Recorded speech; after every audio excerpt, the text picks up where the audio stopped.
The farmers of India are terrified, workers, youngsters.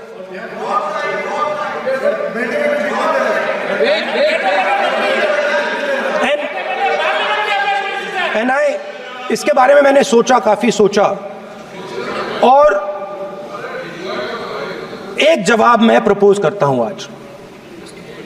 Speaker sir, हजारों साल पहले हरियाणा में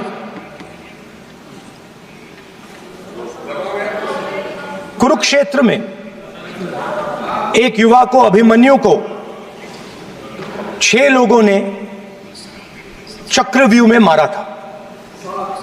6 चक्रव्यूह में फंसाकर मारा था।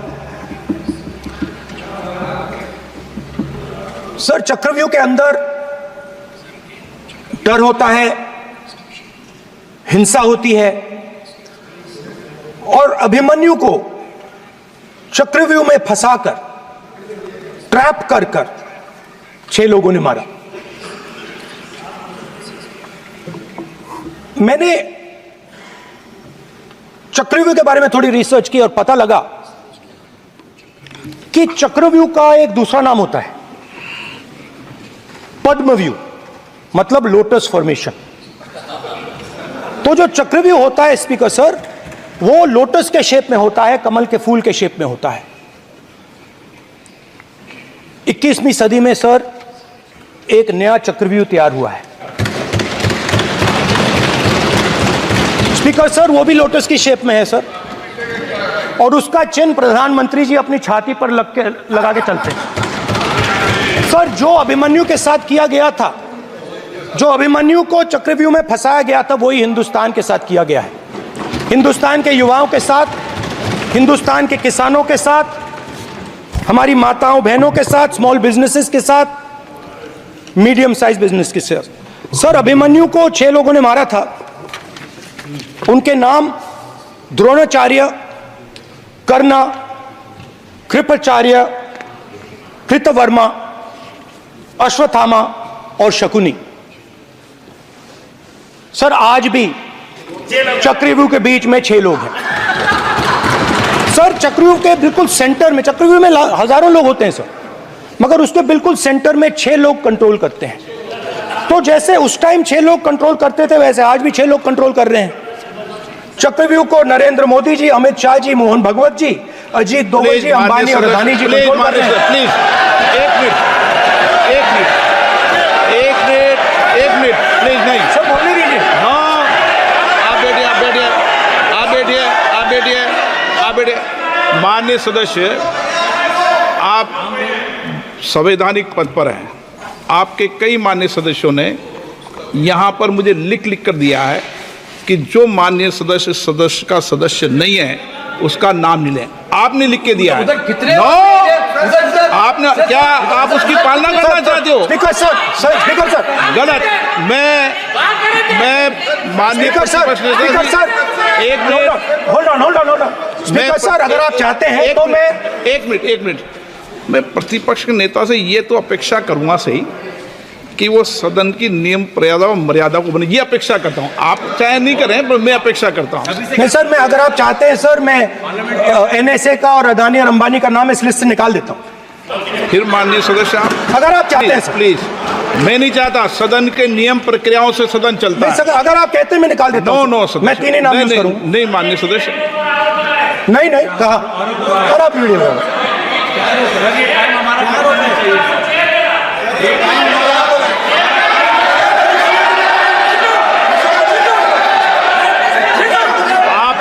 सब प्लीज, या आप समझाइए उनको। हाँ, Speaker sir, the Chakravyu that has captured India has 3 forces behind it. First is the idea of monopoly capital, that 2 people should be allowed to own the entire Indian wealth. So one element of the Chakravyu is coming from the concentration of financial power. The second element, sir मैं budget को explain कर रहा हूं sir, मैं आ रहा हूं, वहीं आ रहा हूं sir. So one element is financial power. The second element is the institutions, the agencies, CBI, ED, income tax department of this nation, and the third is the political executive. Speaker sir, these three together are at the heart of the Chakravyuh, and they have devastated this country. Speaker sir, my expectation was that this budget would weaken the power of this Chakravyuh, that this budget would help the farmers of this country, would help the youth of this country, would help the laborers, the small businesses of this country. But what I have seen is that this budget, the sole aim of this budget, iski jo niyat hai, it is to strengthen this framework, the framework of big business, monopoly business, the framework of a political monopoly that destroys the democratic structure, and finally the framework of what one can call the deep state or the agencies. And the result of this has been the first पहला काम इस चक्रव्यूह ने क्या किया, जो हिंदुस्तान को रोजगार देते हैं, स्मॉल एंड मीडियम बिजनेसेस हैं, जो करोड़ों युवाओं को रोजगार देते थे, उन पर इस चक्रव्यूह ने आक्रमण किया. कैसे किया? नोटबंदी, जीएसटी और टैक्स टेररिज्म. आप लोग आतंकवाद की बात करते हो, पूरे देश में अगर कोई भी व्यक्ति छोटा बिजनेस चलाता है तो रात को उसको फोन कॉल आता है इनकम टैक्स डिपार्टमेंट से, जीएसटी से, और टैक्स टेररिज्म का वो शिकार बनता है. इस टैक्स टेररिज्म को रोकने के लिए बजट में आपने कुछ नहीं किया है. तो टैक्स टेररिज्म के कारण और ये जो आपकी नीतियां हैं, जो आपने कोविड के समय बड़े बिजनेसेस की मदद की और जो स्मॉल एंड मीडियम बिजनेसेस थे उनको खत्म किया, उसके कारण आज हिंदुस्तान के युवाओं को रोजगार नहीं मिल सकता है. बिल्कुल एक युवा को रोजगार नहीं मिल सकता है. अब फाइनेंस मिनिस्टर बैठी हैं, अब युवाओं के लिए आपने क्या किया? बजट में आपने इंटर्नशिप प्रोग्राम की बात करी, और यह शायद एक मजाक है, क्योंकि आपने कहा कि ये इंटर्नशिप प्रोग्राम सिर्फ हिंदुस्तान की 500 सबसे बड़ी कंपनियों में होगा, और 99% जो हमारे युवा हैं उनको इस इंटर्नशिप प्रोग्राम से कुछ लेना देना नहीं, कोई फायदा नहीं होने वाला है.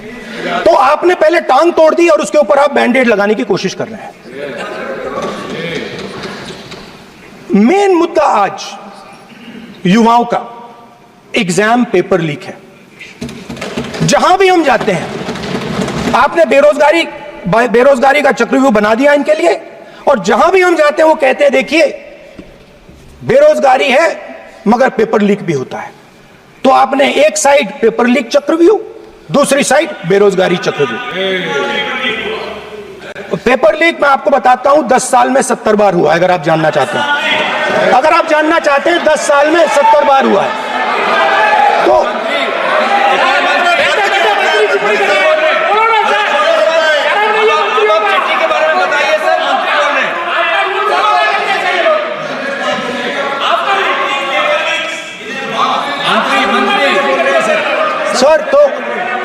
सर तो पेपर लीक के बारे में फाइनेंस मिनिस्टर ने बजट में एक शब्द नहीं कहा है. युवाओं के लिए पेपर लीक सबसे जरूरी मुद्दा है, उन्होंने एक शब्द नहीं कहा है पेपर लीक के बारे में. एक बार उन्होंने पेपर लीक नहीं कहा, और उल्टा जो एजुकेशन बजट में पैसा देना चाहिए था वो आपने 20 साल में सबसे कम पैसा दिया है. 2.5% of budget is gone to education. Sir दूसरी तरफ दूसरी तरफ आपने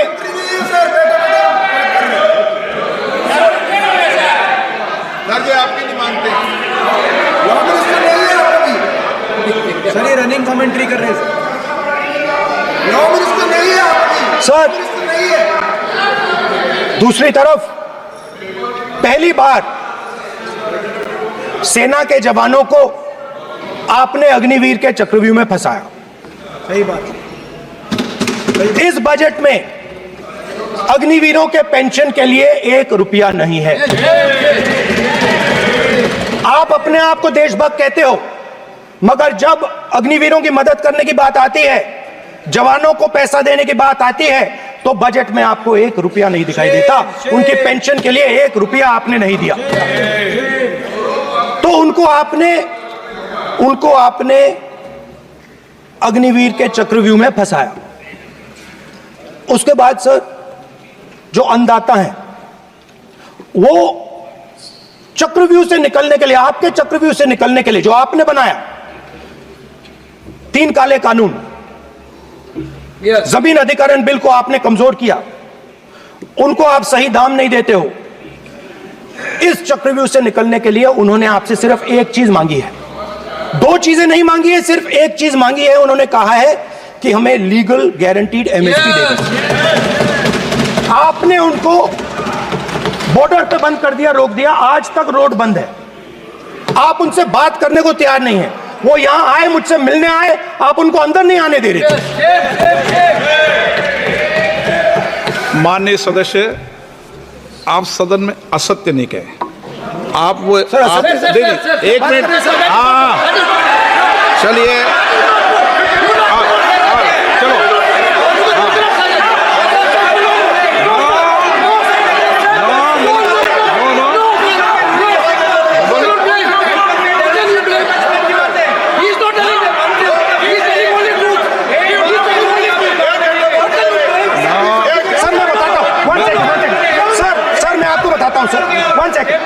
सर, मैं आपको फैक्ट बताता हूं सर, जो मुझे एक सेकंड। हाँ, बता। मैं आपको फैक्ट बताता हूं, फिर आप मुझे करेक्ट कर दीजिए। स्पीकर सर, फार्मर्स का डेलीगेशन नहीं सर, मैं आपको फैक्ट बताता हूं। पर आपके माननीय सदस्यों को कह दें, वो सदन पर आरोप नहीं लगा है। रिपोर्ट से बोलता हूं मैं, बिना रिपोर्ट के नहीं बोलता हूं। हाँ, बोलिए, उनको बोलने दीजिए, आप बोलने दीजिए उनको। बोले, वो बोले, बताएं, मैं बताऊंगा। Speaker sir, 1 second. Speaker sir, मैं आपको बताता हूं जो मुझे मालूम है। स्पीकर सर, मैं आपको बताता हूं। बैठिए। स्पीकर सर, हुआ क्या, वहां पे सर मुझसे मिलने एक फार्मर का डेलीगेशन आया। मुझे बताया गया कि फार्मर के डेलीगेशन को अंदर नहीं आने देंगे। मैं उनसे मिलने जब गया तब उनको अंदर आने दिया गया था। सर, ये फैक्ट है सर। अब पता नहीं कोई मिसकम्युनिकेशन हुआ, वो अलग बात है, बट फैक्ट ये है कि जब मैं मीडिया के साथ वहां गया तब दरवाजे पार्लियामेंट के, संसद के उनके लिए खुले, उससे पहले वो बंद थे। ठीक है। और ये आप उनसे भी पूछ लीजिए sir. Please, no, please. 1 minute, please. आपने विषय उठाया, इसलिए मैं बोल रहा हूं। ऐसे तो सदन की व्यवस्थाओं पर सवाल नहीं उठाना चाहिए। किसको आने दें, 1 मिनट प्लीज बैठिए। किसको आने दें, किसको अलाउ नहीं करने दें, ये स्पीकर का जुडिक्शन होता है। नंबर 1, जब ये सूचना आई, आप मिले, उनसे अंदर मिले, लेकिन उसमें एक सदन की मर्यादा का उल्लंघन हुआ कि कभी भी सदन में माननीय सदस्य के अलावा दूसरा कोई व्यक्ति बाइट नहीं दे सकता। और आपकी मौजूदगी में बाइट दी, ये क्लियर करना चाहता हूँ। सर, ये टेक्निकलिटी है सर, ये मुझे मालूम नहीं था। कोई बात नहीं। But sir, please, no. माननीय आप मत बोलिए, आपके नेता बोल रहे हैं। तो स्पीकर सर, महिला आरक्षण आया था तो ये आपको बेटे बेटे स्पीकर सर, हम चाहते अधिकारी थे। है। माननीय प्रतिपक्ष के नेता, आपके बेटे बेटे सदस्य कमेंट्री कर रहे हैं, फिर वो कहते हैं कि लोग क्यों कमेंट्री कर स्पीकर रहे हैं। सर, हम चाहते थे, हमारा एक्सपेक्टेशन था कि जो अन्नदाता है, जो सरकार से सिर्फ एक चीज मांग रहा है, लीगल गारंटीड एमएसपी, हमें लगता था कि ये कोई बड़ा काम नहीं है सर, ये इतना बड़ा काम नहीं है। हमें लगता था कि अगर सरकार बजट में इसका प्रोविजन कर देती, अगर बजट में इसका प्रोविजन कर देती तो जो हमारे किसान हैं जो चक्रव्यूह में, आपके चक्रव्यूह में फंसे हैं, वो निकल पाते। ये हमारी थिंकिंग थी, मगर आपने नहीं किया। तो मैं यहां इंडिया गठबंधन के तरफ से गारंटी देता हूं कि हम ये काम करके दिखा देंगे। जो आपने अपने बजट में नहीं किया, वो मैं हिंदुस्तान के सब किसानों से कहना चाहता हूं, गारंटीड लीगल एमएसपी हम इस सदन में पास करके आपको देंगे।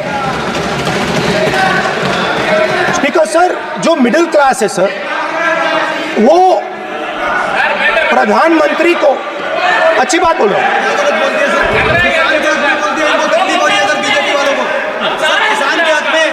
अगर नेता विपक्ष बोल रहे हैं तो आप बैठे टिप्पणी आप मत करो, आप करोगे तो वो भी करेंगे। आप मत करो, मैं सब साइलेंट करो प्लीज। फिर टिप्पणी कर रहे हो आप, प्लीज माननीय सर मिडिल क्लास जो है वो शायद इस बजट से पहले प्रधानमंत्री को सपोर्ट करता था। जब प्रधानमंत्री ने कोविड के समय उनसे थाली बजवाई थी तो उन्होंने दबाकर थाली बजाई, धड़ धड़ धड़ धड़ धड़ थाली बजाओ बजाई। हमें अजीब लगा, मगर प्रधानमंत्री ने मिडिल क्लास को ऑर्डर दिया तो मिडिल क्लास ने थाली बजाई। उसके बाद प्रधानमंत्री ने उसी मिडिल क्लास से कहा मोबाइल फोन की लाइट जलाओ, और मोबाइल फोन की लाइट जली। मिडिल क्लास ने, पूरे हिंदुस्तान में मिडिल क्लास ने मोबाइल फोन की लाइट जला दी। अब इस बजट में आपने उसी मिडिल क्लास के एक छुरा पीठ में मारा, दूसरा छुरा छाती में, एक इधर मारा और एक इधर मारा। इंडेक्सेशन जो आपने कैंसिल की वो पीठ में छुरा था, और जो कैपिटल गेन्स टैक्स आपने बढ़ाया वो छाती में छुरा था। आपने long term capital gains tax को 10% से 12.5% किया, यहां छाती मारी, यहां छुरी मारी, और शॉर्ट टर्म को 15 से 20% छुरी मारी। दुख की बात है, मगर इसमें एक इंडिया गठबंधन के लिए एक हिडन बेनिफिट है। मिडिल क्लास अब आपको छोड़ने जा रही है और इस साइड आ रही है। तो मेरा कहना है, जहां भी आपको मौका मिलता है आप चक्रव्यूह बना देते हो। एक चांस मिलता है आप चक्रव्यूह बना देते हो, हम चक्रव्यूह तोड़ने का काम करते हैं। हमारे बजट में किसान का कर्जा माफ हुआ, चक्रव्यूह तोड़ा, मनरेगा हुआ, चक्रव्यूह तोड़ा। तो हम चक्रव्यूह तोड़ने का काम करते हैं, आप चक्रव्यूह बनाने का काम करते हो। आप चाहते हो कि हिंदुस्तान छोटे छोटे खांचों में रहे, और हिंदुस्तान के गरीब लोग सपना ना देख पाए। सिर्फ अदानी और अंबानी। अरे क्या सर मैं सर कैसे बोलूं सर? माननीय सदस्य, एक मिनट माननीय सदस्यगण, आपके उपनेता मुझे लिखित में पत्र देके गए हैं कि कोई भी माननीय सदस्य जो इस सदन का सदस्य नहीं उसके बारे में टिप्पणी ना करें। लिखित में देखे गए, इसलिए आपको। स्पीकर सर आप बैठ जाइए। स्पीकर सर, तो अगर सर मैं आपसे सवाल पूछना चाहता हूं। मेरे से सवाल मत नहीं पूछ सकते आप। Sorry sir. सर तो सर मैं फिर मैं सर 3 और 4 कह देता हूं उनको। 3 और 4 ठीक है सर? अब नाम नहीं ले सकता तो कुछ तो कहना पड़ेगा सर। 3 और 4 कह देता हूं, कोई और नंबर आपके माननीय सदस्य को बता दें क्यों लिख के चिट्ठी गए मुझे। सर, हरियाणा के पूर्व मुख्यमंत्री पर जब इस प्रकार के आक्रमण करते हैं, हरियाणा के पूर्व मुख्यमंत्री के संदर्भ पर हमको अपनी चिट्ठी भेजी। एक पूर्व मुख्यमंत्री को आप 2 उद्योगपति से जोड़ना चाहते हैं, एक किसान नेता जो हरियाणा के, आज उन पर जब आपको अलाउ किया है उद्योगपति के साथ जोड़ना चाहते हैं, ये है सदन की मर्यादा। आप हरियाणा के आप ये चिट्ठी मुझे लिख के गए हैं, उसकी मर्यादा का ये आपको बोलने नहीं दे रहे, ये आपको बोलने दे रहे। आपसे मेरी ये अपेक्षा है, आपसे आप सदन, एक मिनट प्लीज, आप सदन के नेता, सदन के आप प्रतिपक्ष के नेता हैं, ये सदन की अपेक्षा रहती है स्पीकर सर। कि हम सदन का डेकोरम, डिसिप्लिन और उसको बढ़ा के रखें। Speaker sir. इसलिए आप जो विषय रखें वो नियम प्रक्रिया में रखें। स्पीकर सर मगर मैं ये कैसे कहूं, इन लोगों के इनका इंडिकेशन कैसे दूं मैं सर? आप मुझे बता दीजिए सर, कोई दूसरा तरीका हो सर, नाम नहीं लेने हो तो कोई और तरीका दे दीजिए सर। अच्छा, एक मिनट वो मित्र उद्योगपति बोल देते हैं, एक मिनट, आप ज्ञान मत बांटो उनको, वो ज्ञानी है। सर A1 A2 चलेगा सर, A1 A2। माननीय प्रतिपक्ष के नेता, मैं आपसे फिर अपेक्षा कर रहा हूं कि आप कम से कम नियम प्रक्रियाओं की पालना करेंगे।